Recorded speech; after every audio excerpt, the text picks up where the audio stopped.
welcome to the show. I'm Todd Taylor. And I'm Jenna Morton, and today we have two guests with us in the studio that I am sure you're going to absolutely love hearing these two women talk, because it's an important topic that we're going to speak about, but it's also a lot of fun to have sisters with us in the studio. Welcome to the show, guys. Thank you. Thank you. So, Donna Chrissy, tell us a little bit about yourselves and what you're here to talk about. Okay, well, I'm Chrissy Guitar. I'm program coordinator for SheBuilds, Communities for Life. We're in the Greater Moncton area. And I'm Chrissy's older sister, Donna Ferguson, and owner and operator of SheBuilds. And I'm a civil technologist, which is just transitioning into a different stage of my career. And we want to explain to you guys what we're up to, I guess. Yes, so I think some people have probably started to hear the name SheBuilds, because you kind of made a big push a couple weeks ago to announce to everyone this exists and what it is. Yes. Tell us what SheBuilds is right now, starting out. I'm glad you said right now starting out, because what it was 2 years ago, what it is today is completely different. What it'll be tomorrow will be different again. But as of today, so what we've been doing construction projects together for 18, 19 years right now. And so I'm a civil technologist, I'm a contractor, I've worn many, many hats in the construction industry. And I'm to the point where I wanted to do something a little different. And if you ask my inner child, she'd say that I'm a community builder at heart. So what we've looked at is the industry as a whole, and how we fit into it, and how we don't necessarily show up in it. So in the last, SheBuilds is basically a 3.5-year-old startup, and about with the community builder aspect of mine, I want to see how we could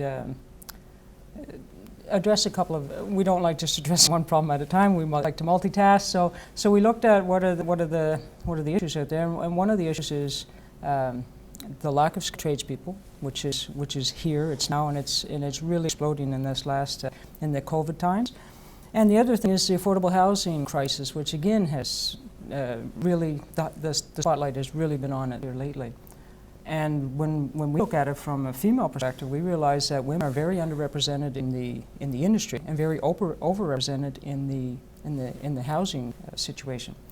So we've decided to combine those two and try to come up with a solution. So with the community mind approach, for me, the genesis of community for me is my family. So I called Chrissy and I said, yeah, I got an idea. So let's flesh it out. Yeah, and I truly believe we're the ones to do it in the industry. And this was back in 2019, and we went from wearing our contractor hats to try to develop a course and develop a complete initiative and a program, and something that's going to really give back to the community and also make a difference in other women's lives. Ripple effect. So in terms of a program, what is SheBuilds right now as a program? As a program, we're very excited to say that we kind of hold the title of the first New Brunswick all-women's carpentry course. Ooh. And how this kind of folded into something last fall, after doing kind of all the legwork ourselves, to try to do a course ourselves, to meet all the different city officials as well as the ones in the province, and figure out what we can do to create an opportunity for women in the trades. And we just kind of happened to have a meeting with New Boots, which is in St. John, and they have been working, they're not-for-profit, through post-education and apprenticeship, that gives the opportunity to women and others get into all different non-traditional trades. So they talked to us last fall about a program called the Step W program. And it fit everything that we wanted to create and everything we wanted to teach and influence the women that would be on our crew eventually. It fit all the boxes. So we started a partnership with them last fall. They got right on it, and they put out advertisements for applications. I believe they got about 50 applications in New Brunswick as a whole, and kind of narrowed it down. For us, every woman participant had to go through extensive interviewing, testing, even personality testing to see how they would be on a job site as well as a team player. So in January, we interviewed the final participants, and in February 16th, they started their course at NBCC, the first Brunswick carpentry all-women's course. And they have a female instructor, a Red Seal carpenter, which is amazing as well. So we worked really hard to develop the opportunity and lower those barriers for women to get into trades. And we're very proud to see it all come together. They're now on week 6 of a 14-week course. Ooh, Yeah. that's pretty far in then. That's Yeah. fantastic. Yep. So the whole genesis, or the whole concept of that education, when we looked at what is preventing women from getting into that non-traditional role as in construction, it really kind of boiled down to fear of the unknown, fear of not being accepted on the site, fear of not being strong enough, whatever that was. So as an antidote fear, it's education and experience, and because we stick out like a sore thumb on a construction site, but through perseverance we stick around and we get it done. So for us, we decided, well, we're going to lower the barriers, but not the standards. So that's why it's an all-female crew. So there's no competition for anything other than skill sets within the educational component. So we worked with the college and with Blue Boots to make sure that criteria that they're going to go to is really heavily influenced on safety first. So, and of course, what happens on a job site? Who are the players on a job site? What are the tools they're going to use? How to use them? Things like that. So then they do get it on a job site, and so now they've already got that. Basically, it's a 14-week long interview process, but they've got a really good basis for coming onto the site. Mm-hmm. And then the other thing that was again a barrier to entering into any non-traditional field is numbers game. Okay, so if you walk in and you already feel singled out, you're going to approach it in a different manner. So we said, well, we'll just start a female construction company and they'll come work for us. And then of course it's never good enough just to be good enough. So we decided to raise the bar another little higher, and our focus right now is on affordable housing. So when the women come out from the course, they're going to come work for us. They're on their own journey, but they're going to be working on our journey too. So they're going to be working towards getting their Red Seal carpentry. It may take 4 or 5 years, whatever it takes. They're working on that for them, for their families, for their communities, and then they're going to help us build affordable housing with some really great organizations that are in this area. So our first meeting was in St. John, but our heart is here and our location is here. So this is kind of a pilot project for us. So we're learning and we're growing as we go. This thing has evolved from, well, I'm sure the first conversation that we had has nothing to do with No, we just kept going The hint was there. meetings and meetings, and everyone was just like, this is a great idea. No one told us it wasn't a great idea, so we kept going. And the idea gets bigger and bigger. Yeah. bigger and bigger. Yes, Yeah. and, I love it. Yeah. and it's evolved into something that we're so proud of. And Yeah. the women, the 8 participants that are on course right now, in school right now, Better be. no, they're all from different backgrounds, different age groups.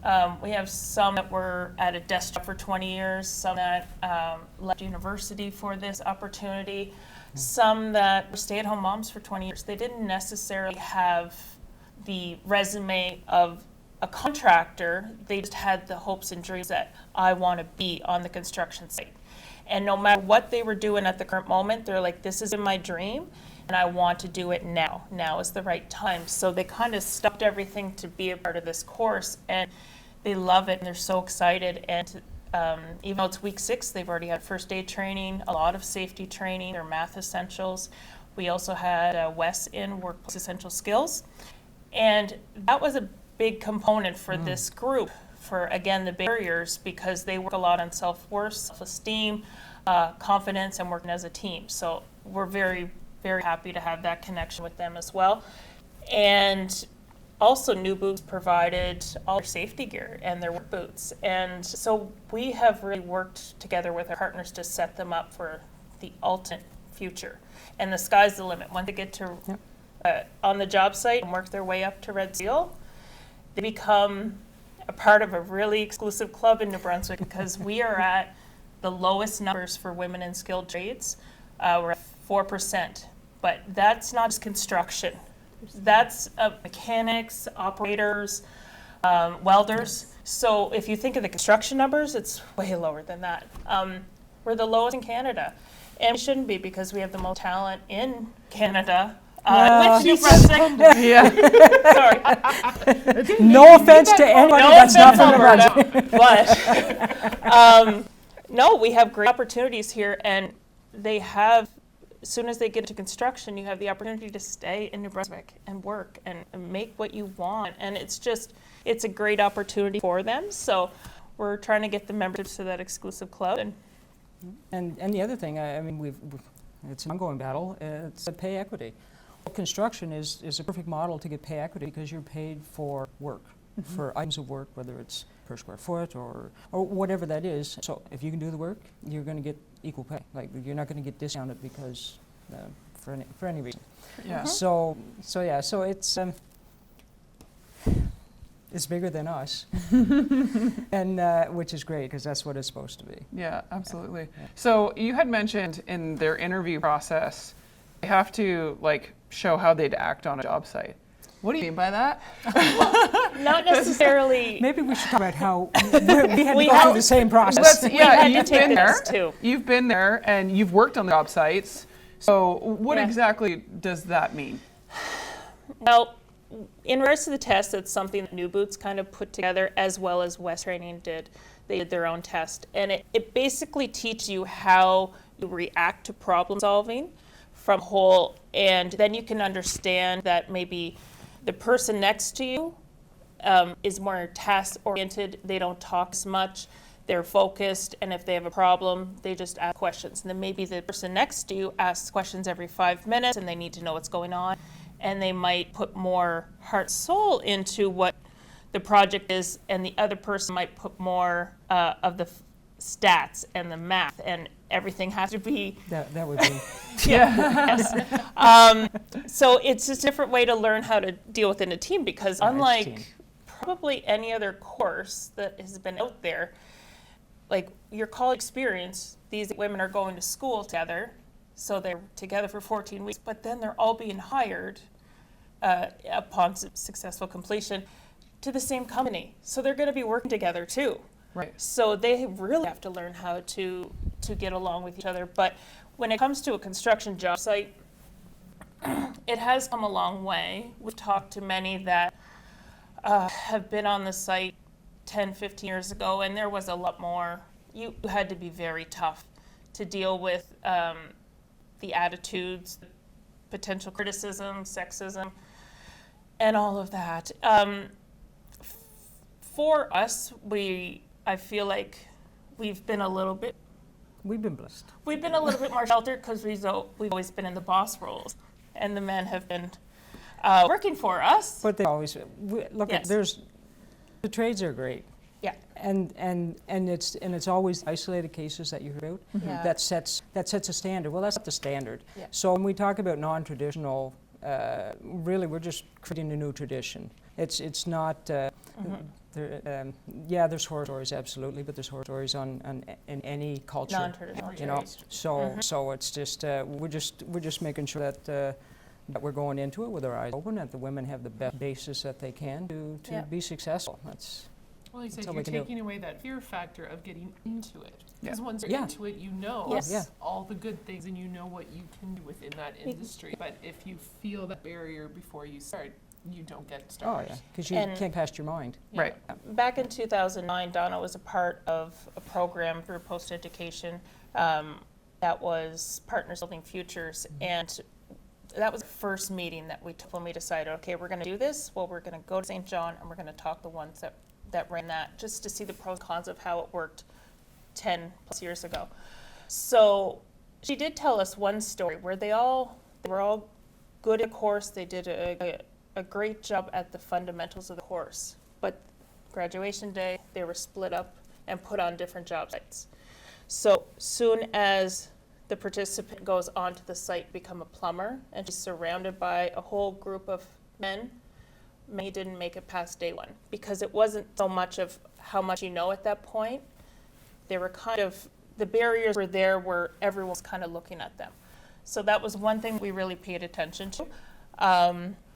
But there was one success story through that as well, and she came to work Donna. Yeah. So, and today she's a Red Seal carpenter. So these programs have evolved over time. So we really paid attention to what didn't work before, what did work before, and try to incorporate that into ours today. Yeah. So I mean, we're not a training facility. We're not a school. We're just creating opportunity, and we're just. The best builder is a smart enough builder to know that you got to build a team first, and build a team you got to build relationships. So we've spent the last year and a half just making friends.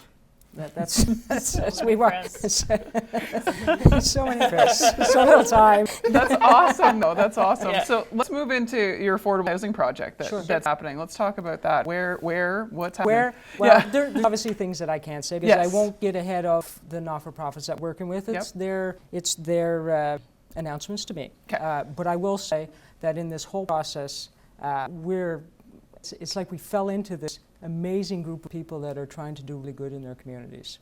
And when we speak, it resonates. And I don't know how many times we've been in a meeting when someone says, "Ooh, I just got a chill." So if anybody gets a chill, listen to any part of this, you need to call us because it's speaking to something that's in you. We are working very strongly with another great organization that's all about empowering women, about elevating the experience, I guess, female experience. They will be making some announcements, but we're working on their housing strategy, and in that one, it's focused on senior women, because one thing that we and I look at it through a filter of what would mom do? Yeah. Okay. And so it's senior women especially. There's a lot of them that have been self-isolating for way longer than 2019. So in the concept and what we're working with that group and in our own discussions is that we need to find a more innovative model of affordable housing that includes and incorporates that social aspect. So we can build apartments all day long, but if you're stuck in your apartment and you don't have that social interaction and you don't have that the ability to give back to your community, because that's kind of where fulfillment comes from, then it's just shelter. So we want to take it, obviously, again, we want to take it one step further. We want more than shelter.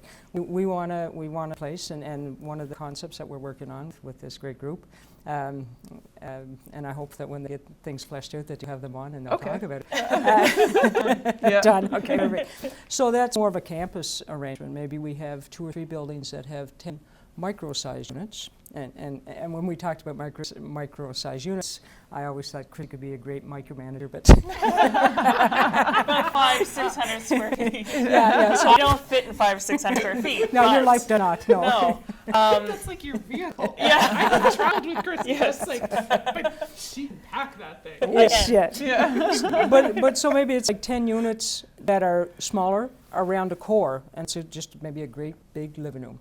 In that living room, you have that social interaction, and the groups that we're working with, the not-for-profits, what they really bring to the table, which we don't have the capacity, but we love, is the wraparound services, that inclusivity, that meeting them where they're at. Yes, shelter first, but then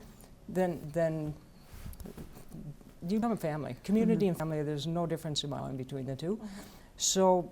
And then we maybe have 2 or 3 of these buildings on a nice piece of area where you've got the community gardens. I want a labyrinth, and nobody knows what that is, but We I do. talked about them on the show. perfect. Okay, they're great, right? Yes, with Yes. Sarah. Yeah. Yeah. That's right. So and it's just in that social interaction, and I don't know how many times, even with my group of friends and other groups of friends, I've had conversations.